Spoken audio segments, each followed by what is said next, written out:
so'zida mehr bor o'g'il bola, so'zida sehr bor o'g'il bola. Ustidan Ustoz ijodkor O'zbekistonda xizmat ko'rsatgan artist Abdulhay Karimov studiyamizdalar. men kabi dardi bedavoye Farg'onada Yomon xotin bir qop unni changitaveradi, to'ra erin mahallada gangitadi deydi.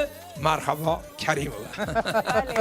Siz ayollar uyimizni farishta. Shunday hazil mutoyiba bilan tushuntirilgan narsa odamlarni ko'yniga botmaydi deb o'ylab, o'zimizcha shunaqa ijod qilamiz.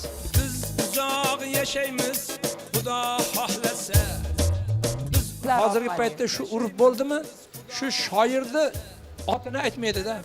Iloji bo'lsa o'sha hofiz shu o'z yozgandek qilib aytgisi keladi. Biz mas bo'lsak, nimaga bunaqa deysiz? Deb qo'ydim, aytdimki, mustaqillikdan oldin, bundan oldin biz yashamaganmiz. Mana endi yashaydigan zamon payt keldi. Oqshomlar mahalla telekanalida tomosha qiling.